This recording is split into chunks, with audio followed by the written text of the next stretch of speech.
नमस्ते दोस्तों, आपका स्वागत है प्रज्ञान यूनिवर्सिटी में। आज हम जियोमॉर्फोलॉजी के टॉपिक पृथ्वी की आंतरिक संरचना के बारे में पढ़ेंगे। इनर स्ट्रक्चर ऑफ द अर्थ।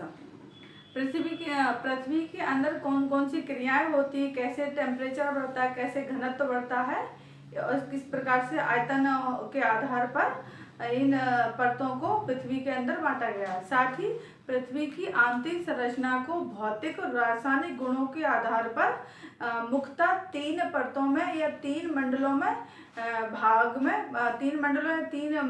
तीन परतों में बांटा गया है। सर्वप्रथम देखेंगे क्रस्ट, मेंटल, कोर।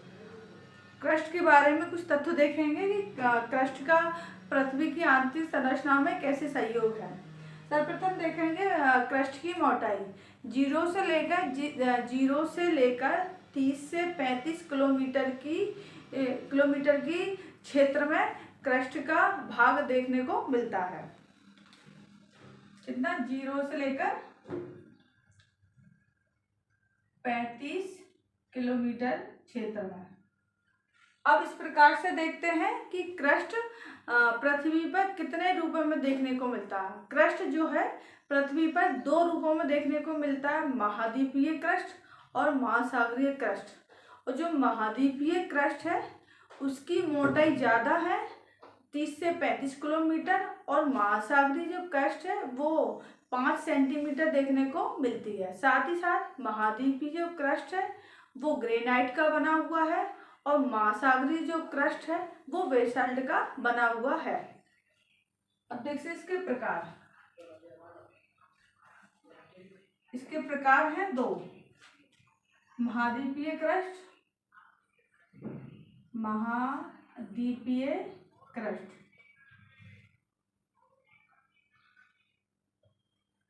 महाद्वीपीय क्रस्ट और महासागरीय क्रस्ट।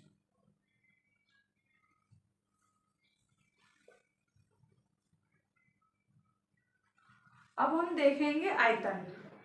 जो पृथ्वी पर क्रस्ट का आयतन है वो 1% देखने को मिलता है और द्रव्यमान जो है वो 0.5 देखने को मिलता है। आयतन कितना है? 0.5 और आयतन मिलता है 1%। अब हम करेंगे घनत्व की बात। घनत्व जो है 2.2 से लेकर 2.9 तक देखने को घनत्व मिलता है। 2.2 से लेकर 2.9 ग्राम सेंटी स्क्वायर देखने को मिलता है। अब इसके अन्य फैक्ट देखें। क्रस्ट में कौन कौन से अन्य क्रस्ट है। जो क्रस्ट की संरचना होती है वो सियाल की बनी होती है। किसकी? सियाल की बनी होती है। इसकी संरचना देखेंगे। इसकी संरचना किसकी बनी होती है? सियाल की।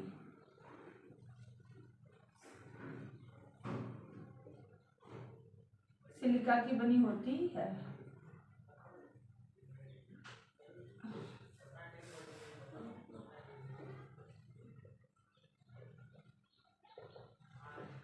इस परत में सिलिका और एल्यूमिनियम की तत्वों की प्रधानता पाई जाती है। साथ ही साथ इस क्रस्ट में भूकंपीय क्षेत्र और भूकंपीय क्रियाएं देखने को मिलती हैं। कौन कौन सी क्रियाएं? भूकंप और ज्वालामुखी की क्रिया देखने को मिलती है इस परत में।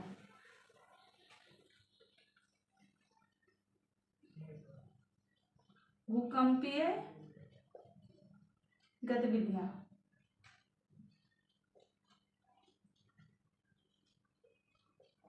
का संचालन होता है।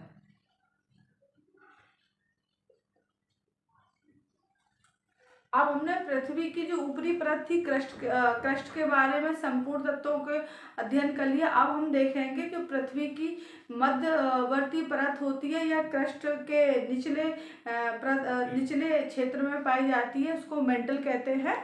साथ ही मेंटल की जो गहराई है या लंबाई है वो 30 किलोमीटर से लेकर 2900 किलोमीटर तक पाई जाती है।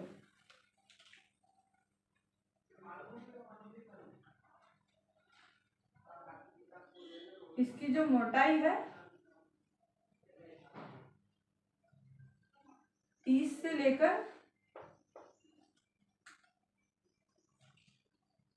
से लेकर 2900 किलोमीटर तक। साथ ही साथ मेंटल के भी प्रकार होते हैं, जैसे ऊपरी मेंटल होता है और निचला मेंटल। ऐसे कह सकते हैं आउटर मेंटल होता है और लोअर मेंटल होता है।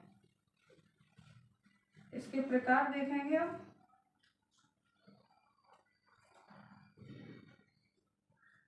इसके प्रकार दो होते हैं, जैसे कि ऊपरी मेंटल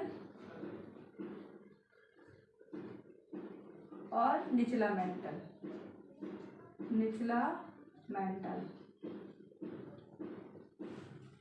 अब इसका जो आयतन है और द्रव्यमान अन्य जो दो परत है या दो मंडल है उन दोनों से ज्यादा है। इस प्रकार से कहते हैं इसका आयतन है वो 84% है, साथ ही इसका द्रव्यमान वो 68% देखने को मिलता है। इसका आयतन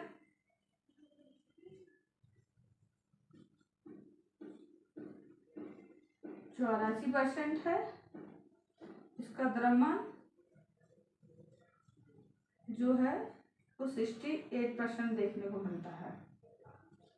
अब इसका घनत्व देखेंगे। जो घनत्व होता है 4.2 से लेकर 5.5 तक देखने को मिलता है, क्योंकि जैसे जैसे पृथ्वी के अंदर जाते हैं तो द्रव्यमान में वृद्धि होती रहती है, साथ ही साथ घनत्व में भी वृद्धि होती है और तापमान में भी वृद्धि देखने को मिलती है। घनत्व इसका देखेंगे।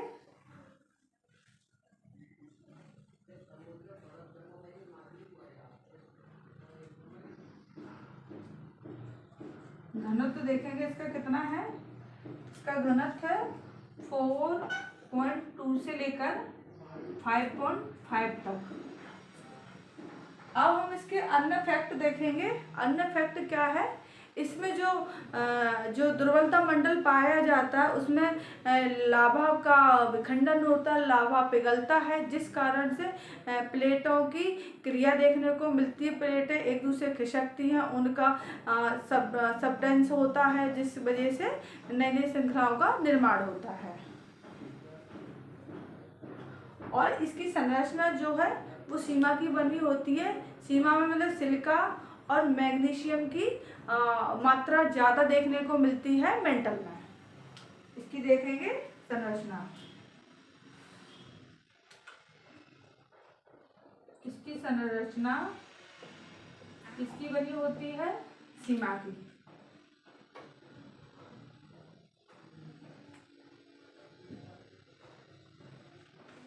इसमें सिलिका और मैग्नीशियम की तत्वों की प्रधानता ज्यादा देखने को मिलती है। और इसमें देखेंगे जो प्लेट टेक्टोनिक की क्रिया भी होती है, साथ ही साथ प्लेटों का संचरण भी होता है। प्लेटों का संचरण। अब हम पढ़ेंगे पृथ्वी की आंतरिक संरचना का जो अंतिम मंडल है, परत है, कोर के बारे में। कोर जो होती है वो अंतिम परत होती है, जिसकी लंबाई या मोटाई जो कह सकते हैं 2900 किलोमीटर से लेकर 6371 किलोमीटर तक देखने को मिलती है। इसकी मोटाई देखेंगे। इसकी मोटाई जो है 2900 से लेकर 6371 किलोमीटर। अब कोर को भी दो भागों में बांटा गया है, inner core, outer core. Outer core जो है वो तरल अवस्था में है और इनर कोर जो है वो ठोस अवस्था में। इस वजह से जो पी और एस तरंगे हैं इनका संचरण देखने को मिलता है। अब इसके प्रकार देखेंगे।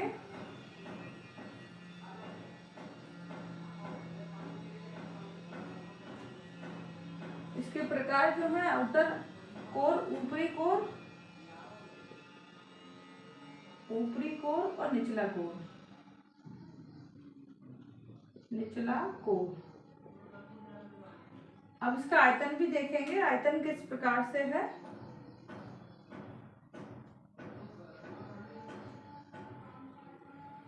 इसका आयतन जो है 16% है, साथ ही साथ इसका जो द्रव्यमान है वो 32% देखने को मिलता है। आयतन इसका 16% है, द्रव्यमान देखेंगे इसका, द्रव्यमान देखेंगे, द्रव्यमान इसका 32% है। अब इसका घनत्व भी देखेंगे कि कोर का घनत्व किस प्रकार से पृथ्वी के केंद्र बिंदु तक जाते हैं तो घनत्व किस हिसाब से बढ़ता चला जाता है। अब इसका देखेंगे घनत्व, घनत्व डेंसिटी किस प्रकार से होती है। इसका घनत्व जो है 11 से और 13 के बीच में रहता है, 11 से 13% के बीच में रहता है। इसके अन्य फैक्ट देखेंगे, जो कोर होता है वो नीफे जैसी संरचना से बना है। नीफे में जो होता है निकेल और आयरन की तत्वों की प्रधानता देखने को मिलती है, इस वजह से इसकी संरचना जो है नीफे से बनी हुई है। इसकी देखेंगे संरचना, संरचना नीफे से बनी है।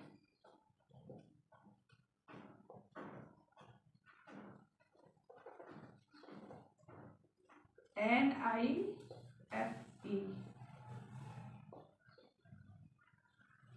तो साथ ही साथ कोर में जो है चुंबकीय क्षेत्र अधिक होता है, जिस वजह से पृथ्वी जो है आकर्षण का जो उसमें जो गुण पाया जाता है इन्हीं रेडियोधर्मी तत्वों या जो चुंबकीय क्षेत्र के कारण पाया जाता है। इसमें चुंबकीय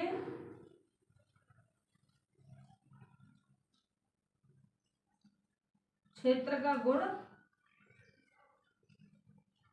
साथ ही साथ रेडियोधर्मी तत्व पाए जाते हैं। इस प्रकार से हमने देखा है कि जो मेंटल हो जो क्रस्ट है वो पृथ्वी की आंतरिक संरचना की ऊपरी परत है।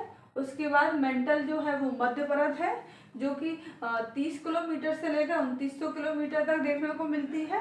मेंटल दो रूपों में होती है, जो 30 से लेकर जो 700 किलोमीटर की जो क्षेत्र होता है उसको अपर मेंटल कहते हैं।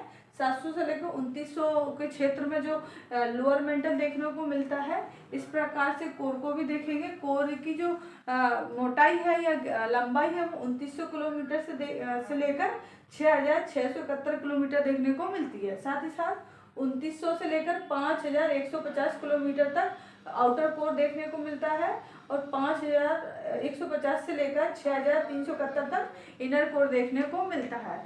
अब नेक्स्ट वीडियो में इन एक परत से दूसरे परत पर जाने पर कुछ तापमान में असमानता पाई जाती है।